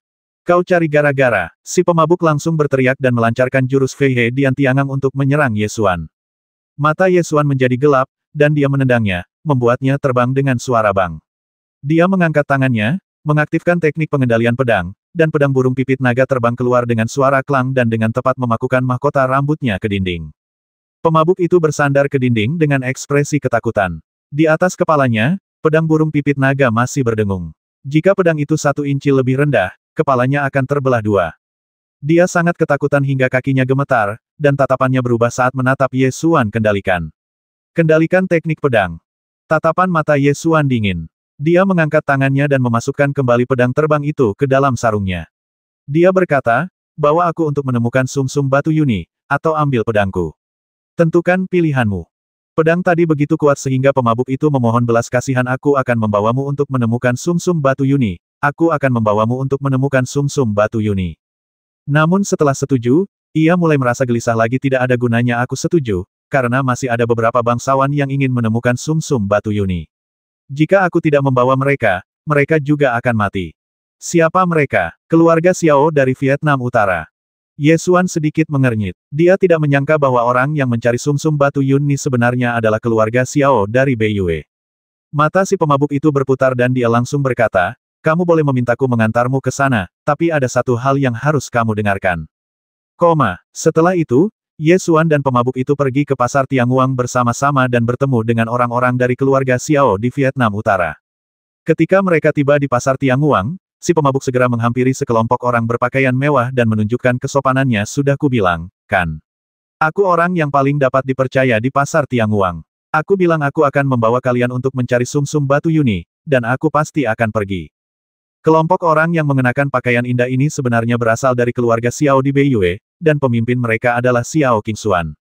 Ketika Xiao Qingxuan melihat Ye Xuan di belakang si pemabuk, sedikit kewaspadaan melintas di matanya dan dia bertanya, siapa dia? Pemabuk itu segera tersenyum dan berkata, jangan gugup, semuanya. Adik kecil ini adalah pengawal yang aku sewa. Pengawal. Pengawal, ya, pegunungan Tianyuan sangat berbahaya, tentu saja aku harus membawa pengawal. Si pemabuk menjelaskan, itulah yang baru saja dimintanya agar disetujui Ye Xuan. Hanya dia paling tinggi berada di tingkat ketiga alam spiritual, dan dia memenuhi syarat untuk menjadi pengawal. Pria muda dengan pakaian indah di sebelah Xiao Qingxuan berkata dengan nada menghina. Membasmimu sudah cukup, Ye Xuanshu menjawab dengan tenang. Pemuda berpakaian Cina itu tampak kedinginan dan bersiap untuk bertindak. Pada saat ini, Xiao Qingxuan tiba-tiba berteriak, cukup. Karena dia pengawal, biarkan dia pergi bersamamu. Hanya satu orang lagi, itu bukan masalah besar. Tujuan Ye Xuan adalah menemukan sumsum batu Yunni dan bunga sumsum sen. Dengan lebih banyak orang yang memimpin jalan, usahanya akan berkurang. Benar sekali, semuanya, silakan ikuti aku. Kita akan memasuki pegunungan Tianyuan sekarang. Si pemabuk memimpin jalan dan menuju ke pegunungan Tianyuan. Begitu kami meninggalkan pasar Tianguang, 3 kereta kuda dari keluarga Xiao menyusul kami. Xiao Qingxuan memiliki kereta terpisah, dan prajurit keluarga Xiao lainnya duduk di kereta lainnya. Ye Xuan, si pemabuk, dan pemuda berpakaian mewah duduk di gerbong terakhir. 3 kereta meninggalkan kota luar dan menuju barat laut. Pegunungan Tianyuan berjarak 300 mil dari kota Tianxiao. Setelah gelap, ketiga kereta tiba di kota Linyuan, kota yang paling dekat dengan pegunungan Tianyuan. Tim memutuskan untuk beristirahat selama 1 malam dan kemudian memasuki pegunungan Tianyuan keesokan harinya. Di satu-satunya restoran di kota Linyuan, keluarga Xiao menemukan beberapa pemburu di kota itu untuk mengumpulkan informasi terkait pegunungan Tianyuan. Para pemburu ini sering pergi ke pegunungan untuk berburu. Meskipun mereka hanya berani bergerak di sekitar pinggiran, mereka sangat akrab dengan pegunungan Tianyuan. Pegunungan Tianyuan adalah sekelompok gunung yang bukan bagian dari suatu jajaran pegunungan. Pegunungan ini meliputi area seluas 1000 mil, dengan 102 puncak besar dan puncak-puncak kecil yang tak terhitung jumlahnya. Terlebih lagi, hampir setengah dari pegunungan Tianyuan tertutup kabut tebal. Konon, ada ibel kuat yang mengintai di dalamnya. Siapapun yang melangkah ke dalam kabut itu akan mati. Di ruang pribadi di lantai 2 restoran, Xiao Qingxuan dan pemuda berpakaian mewah duduk di depan jendela, mendengarkan manajer Lu melaporkan informasi intelijen yang telah dikumpulkannya. Pemuda berpakaian indah itu bernama Xiao Jibai. Ia adalah keturunan dari cabang samping keluarga Xiao. Meskipun ia juga merupakan keturunan dari keluarga Xiao, cabang samping tersebut tidak memiliki kualifikasi untuk mewarisi keluarga. Oleh karena itu, status Xiao Qingxuan jauh lebih tinggi daripada Xiao Jibai. Dalam keluarga Xiao di Beiyue, ada banyak keturunan kolateral seperti Xiao Jibai, yang tidak memenuhi syarat untuk mewarisi keluarga, yang berarti prospek masa depan mereka terbatas. Bagi keturunan dari cabang keluarga seperti ini, jalan keluar terbaik adalah mencari perlindungan kepada ahli waris klan. Begitu ahli waris klan ini naik ke posisi kepala keluarga, ia akan memiliki kemungkinan menjadi yang tertua dalam keluarga. Tentu saja, tidak semua keturunan dari cabang sampingan dapat bergabung dengan pewaris klan. Jika seseorang ingin dianggap serius, seseorang harus memiliki kekuatan yang cukup, terutama kekuatan dalam seni bela diri. Xiao Jibai memiliki kekuatan seperti itu. Dia adalah seniman bela diri paling berbakat di antara para prajurit muda dari generasi keluarga Xiao. Bahkan di antara 3 sekte utama, dia adalah eksistensi yang sangat menarik perhatian. Setelah manajer Lu melaporkan informasi yang telah dikumpulkannya tentang pegunungan Tianyuan, Xiao Qingxuan melambaikan tangannya dan memintanya pergi. Xiao Jibai bertanya, Nona, bocah Ye itu jelas bukan pengawal yang disewa oleh pemabuk itu. Mereka berbohong. Apakah menurutmu aku tidak bisa melihat hal yang begitu jelas? Ekspresi wajah Xiao Qingxuan masih tenang, tetapi ada sedikit kesan bangsawan di dalamnya. Lalu mengapa kamu tidak mengusir orang itu? Sumsum batu Yuni adalah obat yang berharga, dan obat roh pendampingnya bahkan lebih berharga. Perjalanan ke pegunungan Tianyuan ini sangat penting. Ye Xuan mungkin datang ke sini untuk mendapatkan sumsum batu Yuni dan obat roh pendampingnya. Dia seharusnya mendengar tentang sumsum batu Yuni dari si pemabuk. Mengusirnya hanya akan menyebarkan berita. Kalau begitu, basmi saja dia, kata Xiao Jibai dengan niat membasmi di matanya. Xiao Qingxuan melambaikan tangannya dan berkata, kita masih baru di kota Tianxiao, jadi kita tidak boleh memulai perang. Kota Tianxiao bukanlah Vietnam Utara, dan terlalu banyak pembasmian tidak akan menguntungkan kita. Bawa dia bersama kita sehingga kita dapat memantaunya di sekitar sini. Tidak akan terlambat untuk menghadapinya setelah kita menemukan sumsum batu Yuni. Nona, Andalah yang memikirkan semuanya dengan matang. Saya akan mengawasi anak ini sepanjang waktu, jadi Anda bisa tenang, kata Xiao Jibai. Setelah istirahat malam, tim berangkat lagi keesokan paginya dan secara resmi memasuki pegunungan Tianyuan. Setelah mencapai pinggiran pegunungan Tianyuan, kereta tidak dapat melewati jalan pegunungan, jadi semua orang turun dan berjalan ke pegunungan Tianyuan. Selain Xiao Qingxuan dan Xiao Jibai, keluarga Xiao juga mengirimkan 7 prajurit kali ini, dan masing-masing dari mereka memiliki kultivasi yang kuat. Setelah memasuki pegunungan Tianyuan, tim melaju di sepanjang jalan kuno Tianyuan. Pemabuk itu didorong ke depan untuk memimpin jalan. Dia menghadapi beberapa serangan dari monster di sepanjang jalan, tetapi semuanya berhasil ditangkis oleh prajurit keluarga Xiao. Xiao Jibai terus berjalan di belakang Ye Xuan. Ye Xuan selalu merasakan sepasang mata dingin menatap punggungnya, tetapi dia mengabaikannya. 3 hari kemudian, tim tiba di dekat puncak ke-7 pegunungan Tianyuan. Saat melihat ke dalam hutan, saya benar-benar melihat sudut sebuah rumah. Pemabuk itu berjalan menuju rumah di kejauhan. Xiao Qingxuan segera berkata, apakah ada rumah di depan? Itu hanya sekte yang sedang merosot, tak perlu risau. Jawab si pemabuk. Xiao Qingxuan mendengar jawaban ini namun tidak menurunkan kewaspadaannya. Manajer Lu berjalan mendekati Xiao Qingxuan dan berbisik di telinganya, Nona, hati-hati. Sebelumnya, ada desas-desus di kota Tianxiao bahwa ada penjahat di kota itu yang memikat orang ke benteng bandit dengan dalih mencari obat mujarab, lalu membasmi mereka demi uang. Xiao Qingxuan telah mendengar rumor ini sejak lama. Ada berbagai macam orang di luar kota Tianxiao, dan memang ada rumor seperti itu. Para bandit itu mengutus orang untuk memikat orang ke benteng mereka di pegunungan dengan berbagai dalih, membasmi mereka, dan mencuri harta benda mereka. Tentu saja, selain membasmi orang dan mencuri harta benda, jika ada wanita, memperkosongnya tidak dapat dihindari. Di antara kelompok keluarga Xiao, tidak hanya ada seorang wanita, tetapi juga seorang wanita cantik, dan dia adalah orang dengan status tertinggi dalam kelompok itu. Semua orang harus waspada, kata Xiao Qingxuan dengan serius. Manajer Lu segera pergi ke belakang dan mengingatkan prajurit keluarga Xiao satu persatu. Xiao Jibai mengambil 2 langkah cepat ke depan, meraih pemabuk itu, dan membawanya ke depan Xiao Qingxuan. Xiao Qingxuan bertanya dengan suara dingin, katakan padaku, bangunan apa yang ada di depan? Aku akan memberitahumu. Pemabuk itu merasa sakit dan buru-buru menjelaskan, yang di depan adalah sekte yang sedang merosot bernama Sekte Fei He. Paling banyak ada selusin orang di sana, dan mereka sangat lemah. Xiao Jibai memutar lengannya dengan keras dan berteriak, jika kamu seorang bandit, aku akan menjadi orang pertama yang memotong kepalamu. Mereka bukan bandit, jelas bukan bandit, si pemabuk menjelaskan dengan tergesa-gesa. Mengapa kau membawa kami ke sini? Xiao Qingxuan bertanya lagi. Pemabuk itu cepat-cepat menjawab, karena sumsum batu Yuni ada di Danau Tianhu di gunung belakang gerbang Fei He. Jika kau berani berbohong, aku akan mematahkan tanganmu terlebih dahulu. Xiao Jibai memutar lengannya dengan keras, dan pemabuk itu menjerit kesakitan. Aku tidak berani. Aku sama sekali tidak berani menipu kalian, para bangsawan. Manajer Lu menyarankan, bagaimana kalau mengirim beberapa orang untuk menyelidiki terlebih dahulu. Xiao Qingxuan melirik rumah di depannya lagi dan berkata, tidak perlu. Jika itu bandit, mereka tidak akan membangun rumah dengan atap melayang seperti ini. Rumah ini terlihat kumuh, tetapi gayanya memang seperti sekte. Mari kita pergi ke sana dan melihatnya. Benar sekali. Aku bahkan tidak takut pada bandit. Aku, Xiao Jibai, bisa membasmi mereka semua sendirian. Xiao Jibai tertawa bangga. Jadi, kelompok itu terus bergerak maju. Tak lama kemudian mereka tiba di sebuah gerbang gunung. Di pilar batu di depan gerbang itu memang terukir 3 karakter besar gerbang Fei He. Ketika rombongan itu berjalan menuju gerbang gunung, 3 orang murid sekte Fei He keluar dan bertanya, siapa kalian? Apa yang kalian lakukan di sini?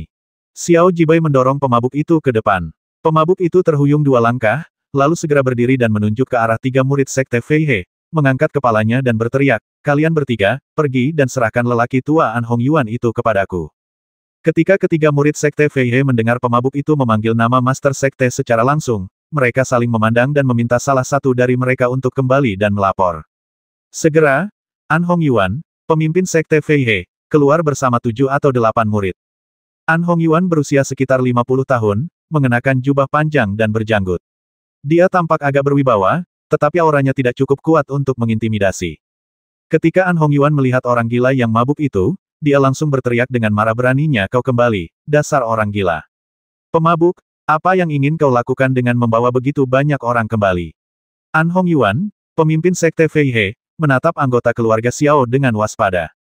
Pemabuk itu berkata dengan bangga, orang-orang ini berasal dari keluarga Xiao di Beiyue. An Hongyuan, sebaiknya kau bersikap hormat. Keluarga Xiao dari Beiyue. An Hongyuan tampak murung. Apa yang ingin kau lakukan dengan datang ke sekte Fei Heku? Xiao Qingxuan melangkah maju, melirik An Hongyuan, dan berkata dengan bangga, keluarga Xiao ku datang ke sini hanya untuk mengambil satu hal, dan kami akan pergi setelah mendapatkannya. Kami tidak akan berselisih dengan sekte Fei Hemu. Ambil sesuatu. Apa yang kamu inginkan? An Hongyuan bertanya dengan waspada. Sumsum batu Yunni, dan ramuan pendampingnya. Jawab Xiao Qingxuan. Ketika An Hongyuan mendengar kata-kata Yunni Shisui, matanya terbelalak dan dia menatap pemabuk itu sambil mengumpat. Kamu adalah sampah sekte kami, beraninya kamu membiarkan orang luar kembali untuk mencuri obat-obatan berharga sekte kami. Hei, si pemabuk tertawa datar dan mengejek, obat berharga milik guru. Apakah Anda punya obat berharga itu? Jika Anda bisa mendapatkan obat berharga itu, apakah kultivasi Anda dan murid-murid Anda akan serendah itu? Kamu, wajah An Hongyuan penuh amarah, tetapi dia tidak bisa berbicara. Xiao Qingxuan berkata dengan murah hati, selama kamu menyerahkan sumsum batu Yuni kepada keluarga Xiaoku, keluarga Beiyue Xiao kami tentu tidak akan memperlakukanmu dengan tidak adil. Bagaimana jika aku tidak setuju? An Hongyuan berkata dengan suara berat. Xiao Jibai segera berdiri dan mengeluarkan energi sejatinya, melepaskan aura yang kuat, dan mendengus dingin, kalau begitu itu tergantung pada seberapa keras tulangmu. Sambil berkata demikian, dia meninju pilar batu di depan gerbang gunung. Wah! Dengan suara keras, pilar batu itu hancur berkeping-keping. Puing-puing yang berhamburan memaksa semua orang dari sekte Fei He mundur beberapa langkah. Melihat ini, semua orang di sekte Fei He merasakan ketakutan di hati mereka. Wajah An Hongyuan menjadi semakin jelek. Seorang murid sekte Fei He membisikkan beberapa kata di telinga An Hongyuan. An Hongyuan segera menenangkan diri dan berkata dengan suara yang dalam, bukan tidak mungkin kamu menginginkan sumsum batu Yuni, tetapi kamu harus mendapatkannya sendiri. Itu yang terbaik. Xiao Qingxuan tersenyum ketika dia melihat masalah itu bisa didiskusikan. Kalian adalah tamu dari jauh, jadi silakan masuk dan minum. Silakan. An Hongyuan memberi jalan dan memberi isyarat untuk mengundang. Semua orang di keluarga Xiao menaiki tangga batu dan memasuki gerbang Fei He. Ye Xuan berjalan di belakang, samar-samar merasa bahwa masalah ini tidak sesederhana itu. Xiao Qingxuan tidak berminat lagi tinggal di gerbang Fei He. Begitu memasuki gerbang, dia langsung berkata, tidak perlu minum, bawa saja kami untuk mengambil sumsum batu Yuni. An Hongyuan ragu-ragu sejenak sebelum berkata, bukan tidak mungkin untuk membawamu ke sana, tetapi apakah kamu bisa mencapainya tergantung pada kemampuanmu. Apa maksudmu? Xiao Qingxuan mendengar makna tersembunyi dalam kata-katanya. An Hongyuan berpikir sejenak sebelum menjawab, benar sekali. Sekte Fei He ku memang memiliki sumsum batu Yuni, tetapi berada di area terlarang sekte. Jika aku ingin mengeluarkannya, aku khawatir itu akan berbahaya. Xiao Jibai segera berkata dengan bangga, bawa saja kami ke sana. Dengan sekte kecilmu, daerah terlarang mana yang bisa menghentikanku? Mata An Hongyuan memancarkan pandangan licik, dan dia segera tersenyum dan berkata, baiklah kalau begitu. Sumsum batu Yuni berada di danau surgawi di gunung belakang. Namun, danau surgawi di gunung belakang sangat berbahaya. Murid-murid sekte Fei He ku tidak berani mendekatinya dengan mudah. Sebaiknya kalian bersiap secara mental. Melihat An Hongyuan mengelak dalam kata-katanya, Xiao Qingxuan berbalik dan melirik manajer Lu. Manajer Lu segera menahan pemabuk itu, mengangkatnya dan bertanya, apa saja bahaya yang ada di danau Tianhu di gunung belakang? Katakan padaku. Pemabuk itu kesakitan dan segera menceritakan semuanya, ada monster di danau Tianhu di gunung belakang. 60 tahun yang lalu, guru kami menemukan obat yang sangat berharga di danau Tianhu. Dia ingin mendekat tetapi melihat monster itu. Dia bertarung dengan monster itu dan kembali dengan luka parah. Semua murid yang pergi ke danau Tianhu bersama-sama tidak kembali. Hanya guru yang selamat. Sejak saat itu, danau Tianhu di gunung belakang menjadi tempat terlarang bagi sekte Fei He. Tidak ada yang berani mendekat. Raksasa. Ketika keluarga Xiao mendengar jawaban ini, mereka tidak terlalu terkejut. Karena ada tempat-tempat di dunia yang terdapat kekayaan alam dan berkumpulnya energi spiritual, monster-monster kuat secara alami akan memilih untuk menempati tempat-tempat tersebut. Itu pasti monster, basmi saja, kata Xiao Jibai dengan suara keras. Xiao Qingxuan relatif tenang dan terus bertanya, apakah kamu tahu monster jenis apa itu? Dari beberapa patah kata yang diucapkan guru kami sebelum ia meninggal, kudengar bahwa itu adalah monster yang sangat besar, panjangnya 10 kaki, yang dapat menyemburkan kabut hitam beracun, membasmi siapa saja yang terkena langsung. Pemabuk itu berhenti bicara di sini, berpikir sejenak, Lalu melanjutkan, saya sudah beberapa kali mendekati Danau Tianhu di Haosan dan mengamati dari jauh. Suatu malam, saya melihat bayangan hitam besar berjadewa di atas air. Bayangan itu tampak seperti ikan dan ular.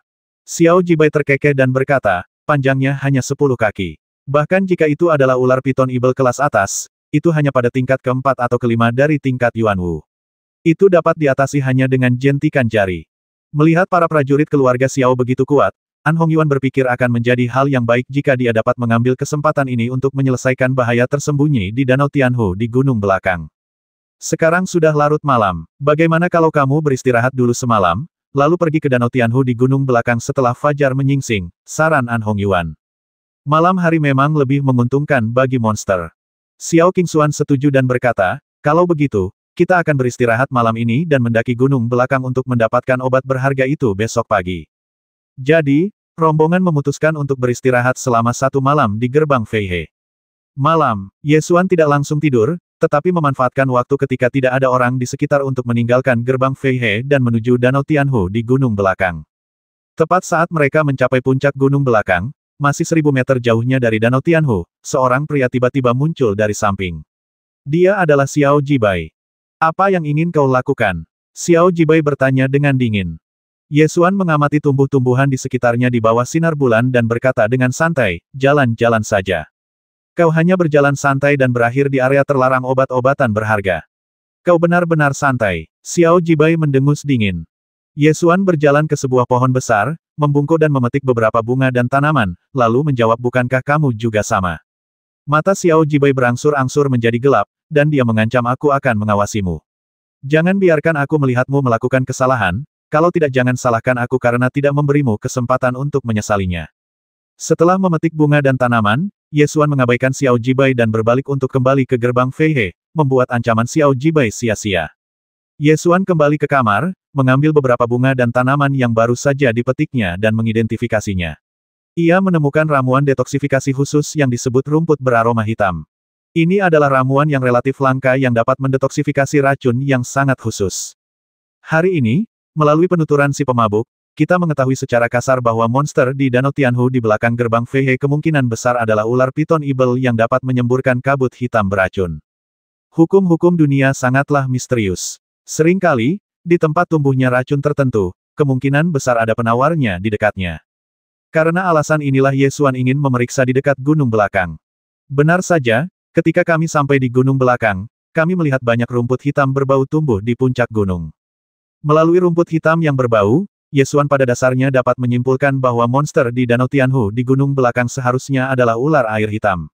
Kabut hitam beracun yang disemburkan oleh ular air hitam akan mencemari tanah, sehingga menyulitkan bunga dan tanaman rendah untuk tumbuh. Hanya rumput wangi hitam yang tidak takut dengan kabut beracun dan dapat tumbuh dengan bebas. Rumput wangi hitam dapat mendetoksifikasi racun ular air hitam. 130.